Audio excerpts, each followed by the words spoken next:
In this lesson, Lesson 3, we're going to discuss the process of system modeling.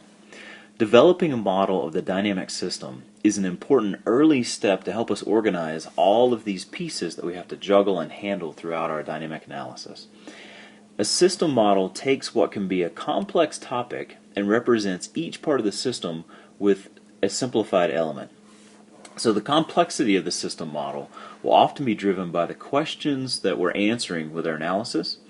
And so it's important to have a detailed and accurate model of your system before you ever begin to apply Newton's laws.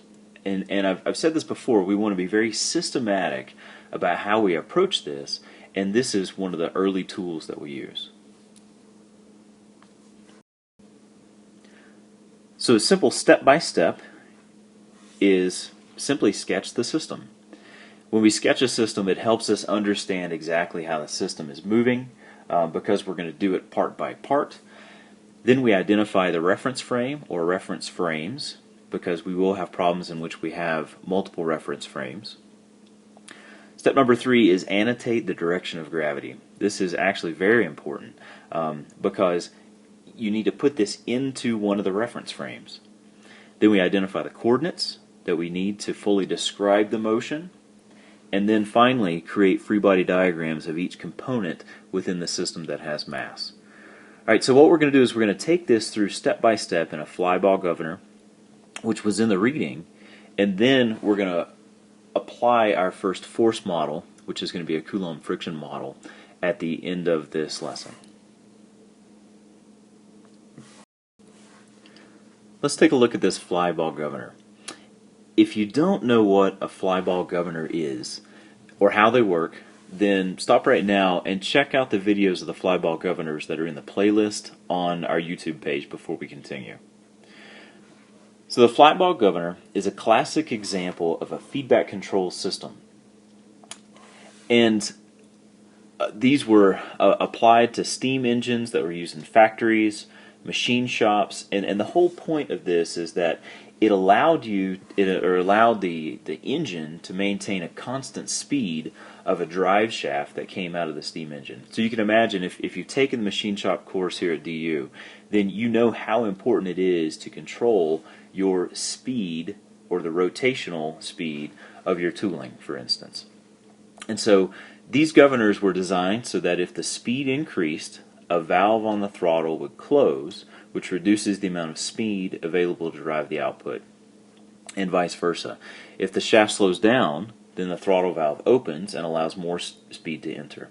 So let's take a look at this particular Flyball Governor that's in our figure, in our notes.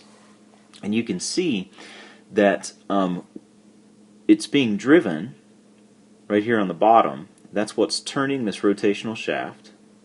Okay. And then as that turns, then we have these two arms that are also turning. And then as the inertia increases, then these balls are going to intuitively, hopefully you see this intuitively, the centrifugal force is going to pull these out if the speed increases. And as that pulls out, it's going to compress the spring that you see here.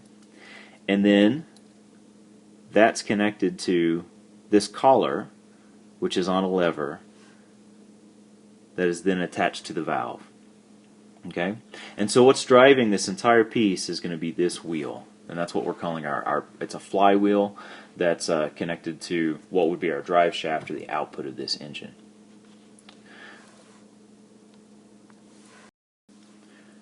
Alright, so let's walk through these steps. The first thing we need to do is sketch the system.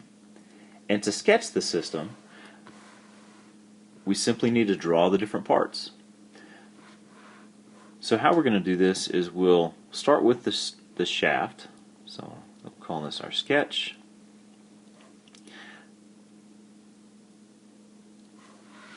Okay, we have our shaft, and we said that on our shaft, up at the top of the shaft, we have a pivot. So here's our pivot. From the end of the shaft, from our pivot, we have our arms, And then at each of the arms, there's a mass. So now remember, we apply Newton's second law to masses. So we see that we have two masses. And then remember, as we rotate the shaft,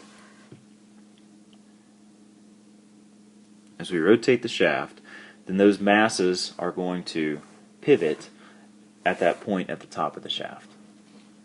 Now, remember that these masses are also attached to the valve. And here's the link to the valve.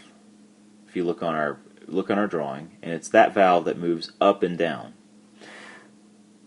So we need to put our valve, or our link to the valve, onto our drawing as well. We represent that as another mass. In the book they draw it as a square, so we'll do the same thing. And then those are linked to this shaft. So here's our initial sketch of our Flyball Governor. And you should see that as we rotate our shaft, and we're rotating about an axis in the vertical direction, if we increase our speed, both of our arms are going to rotate out, and our inertial fly balls are going to rotate up, and then that's going to pull this third mass up, and then that's what controls the valves. So we'll label these. We're going to call this mass 1, mass 2, and mass 3. And then the next thing we need to do is identify our reference frames. And in this case, we only have one reference frame. And we're sketching this in a two-dimensional fashion. So for our reference frame, we'll make this with a dashed line. This will be our inertial reference frame, so we'll call this reference frame I.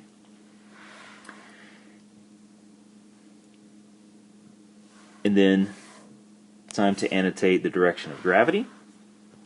And for gravity, we're going to draw it down, which means that it's in the direction of in this reference frame I, and pointing down along the line of that reference frame.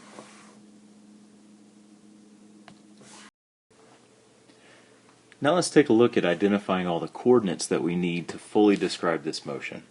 Now remember, we're only operating in the plane right now in which these fly balls are moving. And so what we're saying is that as this spins, okay, the fly balls are moving up, and you can see that they're staying together when they move up in terms of their vertical position. And then also mass number 3 is also connected. So all these things are connected together. So intuitively, what this should tell you, just as you look at the system, is that we should be able to control all the motion of this system simply by defining an angle theta and then the lengths of these different arms. So let's go about this very systematically. In our reference frame, we have a direction that we're calling the x direction, and we have a direction that we're calling the y direction. And so you learned about constraints, and that's what we need to define are the constraints in which we can take these coordinates, which we have for mass number 1 and x1 and a y1, for mass number 2 and x2 and a y2, and for mass number 3 and x3 and a y3, and constrain this such that all we need to do is vary this angle theta. Alright, so let's work out those calculations. Alright, we'll do this at the bottom. And so recall that the number of degrees of freedom that we have is m degrees of freedom is equal to 3 multiplied times n, which is the number of bodies, minus k, which is the number of constraint equations. That's in three-dimensional motion. We're only working in 2 dimensions here, so this will be 2 times the number of bodies. N is equal to 3 in this problem because we have 3 masses. And then we intuitively know that we want to pull this down into a single degree of freedom because we said that this motion in this plane can be controlled only by theta. So that means that to get to a single degree of freedom, k needs to be equal to 5. And so that would give us m is equal to 2 times 3 minus 5, so that gives us that single degree of freedom. Now, how are we going to get that? We need to enforce some constraints, so we need to identify 5 equations. And we'll put our coordinates up here so it reminds us that we have all this. This is x2, y2, our coordinates. This is x1, y1, and then we have x3, y3. And remember, we're shooting for theta. So we have a very simple constraint that we can add, and that's that the length of these rods don't change. We'll dimension this on.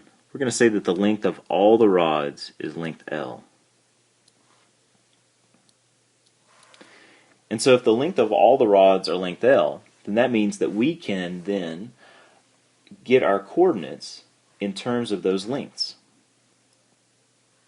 And so that means that if we look at, just take a look at mass 1. And our first constraint equation is going to be L squared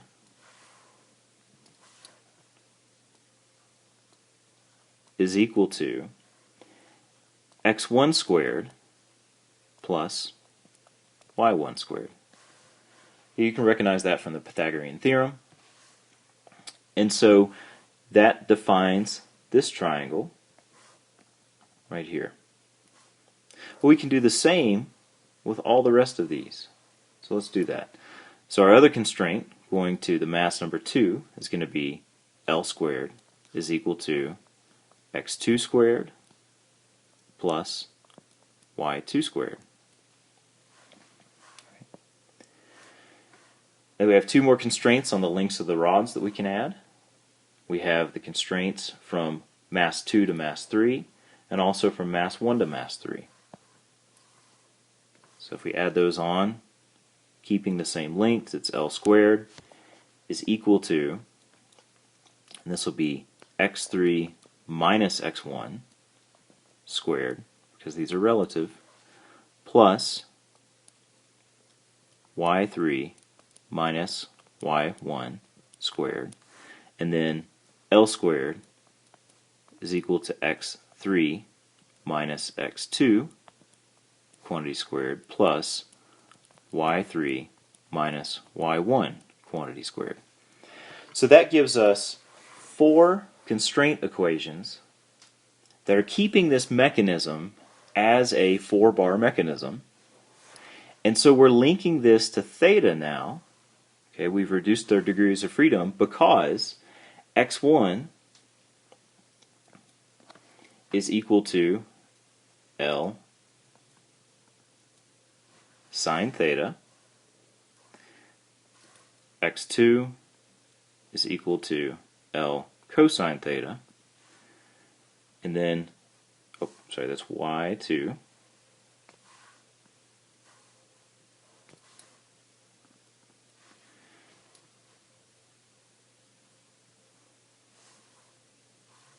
I believe I got that wrong.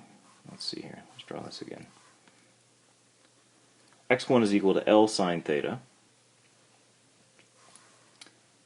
y1 is equal to L cosine theta. x2 is equal to L sine theta. And then y2 is equal to L cosine theta. So we have our 4 constraint equations, and we've now linked those to theta with these other equations. These aren't constraint equations, these are just defining the system. Alright, so we need one more constraint equation. Currently, we have shown this to be a 4-bar mechanism in which the relationships between these masses is well defined. It's well defined with respect to theta. However, one more constraint that we have is that mass number 3 can only move vertically. We haven't put that constraint into our system yet. And so we define that last constraint by saying that x3 is equal to 0. And so anywhere that we see x3 in our equations here, x3 minus x2, x3 minus x1, we can set those equal to 0. And so that gives us 1, 2, 3, 4, 5 constraint equations, which now allow us to describe the motion of this entire system only using theta. And so we have a single degree of freedom. All right, let that sink in. Be sure you understand what that is, and then we'll move on to the free body diagrams. All right, now let's take a look at these free body diagrams. Let's make some room here for our drawing. And so the free body diagram we've all seen before. This will be familiar from statics or from any other course that you've had that's been engineering related, hopefully. And so hopefully this is the easy part. But just to remind you, the free body diagram, we're going to draw one free body diagram for every mass that we have, because we need to apply our F equals ma to each of these systems, or to each of these masses, in order to solve for the forces and how they're related to the kinematics or the movement here. And so for free body diagram, let's draw each mass. And so here's mass number 1.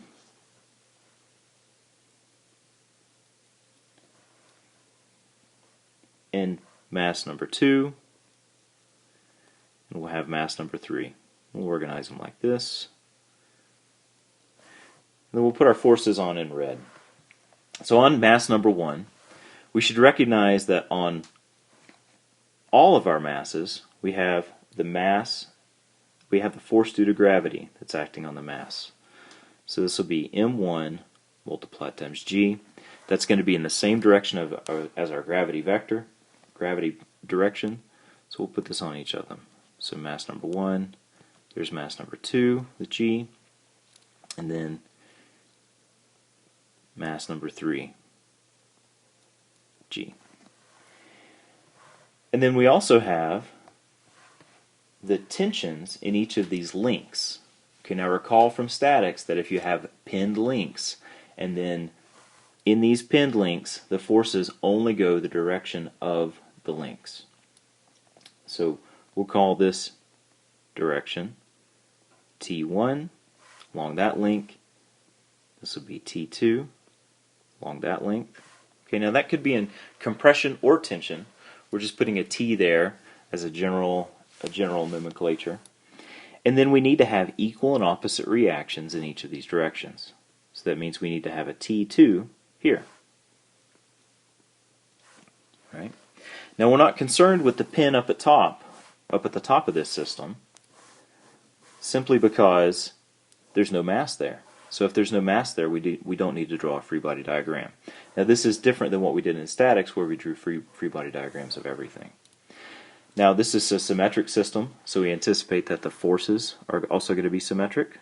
So this will be T1, and then off of mass 2 we'll have a T2, and then off of mass 3 we'll have T3. Alright, so we have these 3 free body diagrams. Separate this. Oops. We have these 3 free body diagrams that we're going to use to apply Newton's second law.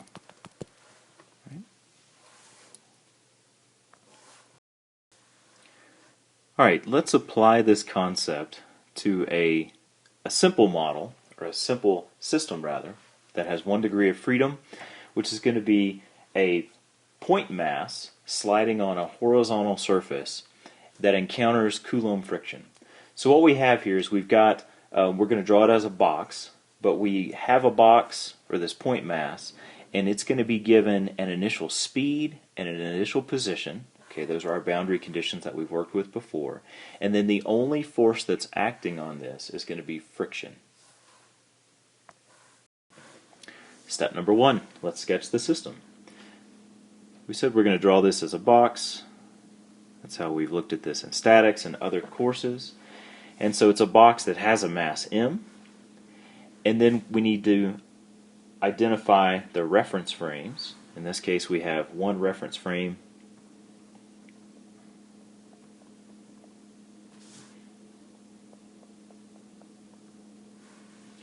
and in this reference frame it has a direction x and a direction that we'll call y, and we'll call the origin of this reference frame O. Next is the direction of gravity.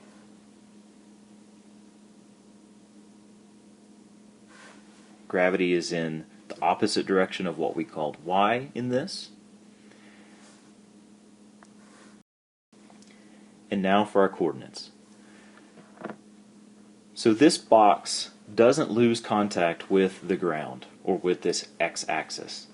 And so if it doesn't lose contact with the ground, currently we have if it could lose contact, then it's a 2 degree of freedom problem. We need to have some semblance of how it moves in the y direction as well as how it moves in the x direction.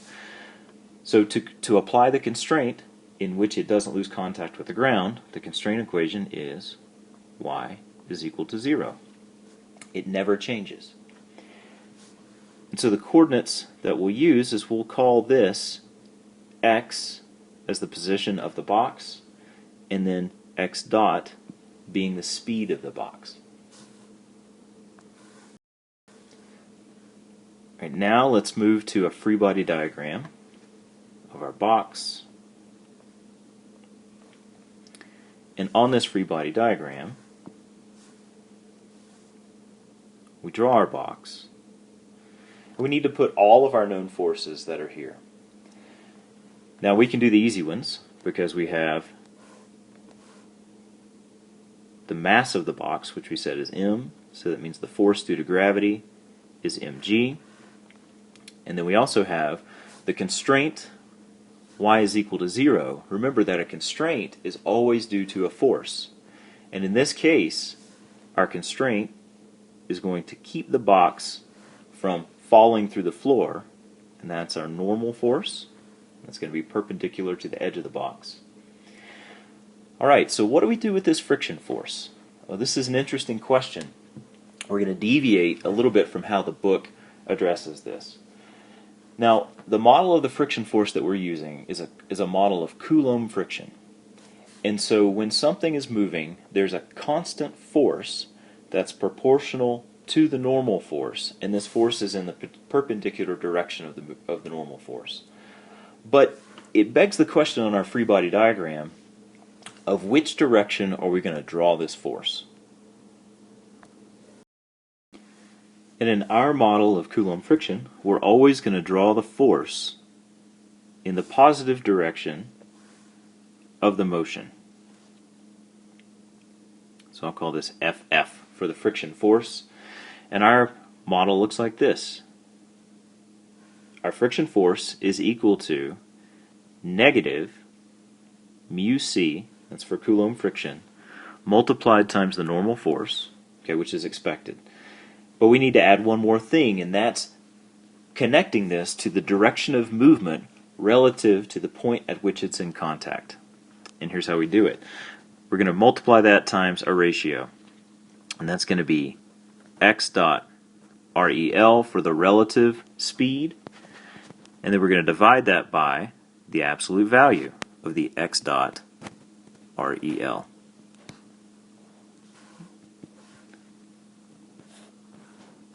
Okay, so let's take a look at this. This is where x dot REL, or our relative speed,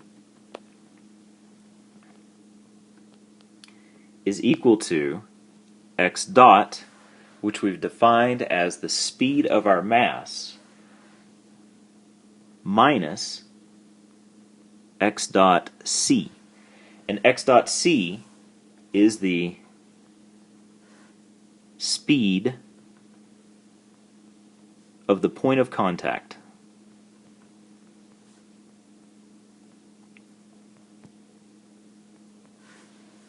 All right. So let's work our way through this just a little bit. Okay, we've seen this before, where we have it's mu times our normal force. Okay, in this particular instance, our normal force is constant. Okay, because we're not moving in the y direction. Okay, it said draw this force in the positive direction, and so if our formula though is equal to negative, then if we didn't have our ratio on the right hand side, then our friction force would always be pointing to the left in this diagram. But then what we're saying is that we need to really know the direction of this. So we say x dot rel divided by the absolute value of x dot rel. And so our relative speed, the speed of the box minus the point in contact. And in this situation, our relative speed is pretty easy. Relative speed is going to be x dot minus 0, because the point of contact at this box is not moving. Okay, the ground isn't moving in this case. And so, if that's x dot, then x dot divided by the absolute value of x dot gives us this ratio of 1 in our situation here. And so our friction force is equal to negative mu c multiplied times our normal force, and then we said it's x dot divided by the absolute value of x dot, and that gives us 1. So what this is saying, just as another recap, is that if our box is moving to the right, x dot is positive, then our friction force is negative, which changes the direction of this. Now we're not going to change arrows in dynamics class like we did in statics. We're going to put our arrows, which are our vectors, and we're going to put those on our free body diagrams. We're going to leave them there, and we're going to let the signs change, okay, as needed. Because remember, these forces are changing because it's a dynamic system. And so we want to allow them to change and not make any assumptions in saying, oh, my force is always in this direction. We're going to let our negative signs take care of that.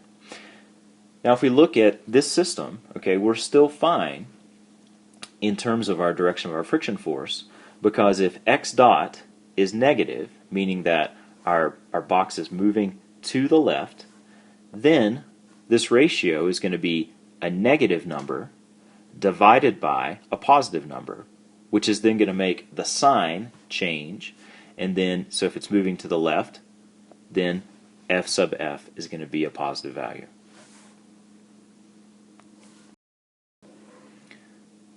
Alright, so let's apply our laws of mechanics, which is going to be Newton's second law. So that's the force. We're only looking in the x direction because the y direction has no movement. And so in the x direction, we have our force, our only force, is our friction force, is equal to m x double dot. But we know that our friction force is equal to negative mu c multiplied times our normal force, and then multiplied times this ratio, which is x dot divided by the absolute value of x dot rel, just x dot in this situation, divided by the absolute value of x dot. That's equal to the mass multiplied times x double dot, mass times our acceleration. When we rearrange to get our equation of motion, we get x double dot is equal to negative mu c multiplied times n divided by m. We need to carry this ratio with us everywhere we go. X dot divided by the absolute value of x dot. And this is where the normal force is equal to m times g. So negative mu c, our Coulomb friction coefficient, multiplied times mg divided by m, multiplied times the ratio x dot divided by absolute value of x dot. And so our final equation of motion becomes x double dot is equal to negative mu c multiplied times g multiplied times the ratio x dot divided by the absolute value of x dot. All right, so here's our equation of motion in a simplified form, and we solve that like how we've solved our other equations of motion, and we get our state. And our state is going to be x dot as a function of time will be equal to that initial condition x dot at time 0 minus mu c g multiplied times x dot divided by the absolute value of x dot. And our position, the state, that other part of the state, is going to be x as a function of t is equal to our initial position plus our initial speed multiplied times t minus 1/2 mu c g multiplied times the ratio x dot divided by the absolute value of x dot t squared. Right, so what we've done is we have set up a simple problem in which we have an initial position and initial speed of a box moving, and then now we've applied a friction force, the only force that we could apply that we said that we have on this. We've developed an equation of motion which is independent of the direction of the speed, and then we've solved for our system states. And so given an initial speed of to the left or to the right, positive or negative speed, any position as well, you can now have the entire state for this box. Alright, I'll see you in class tomorrow.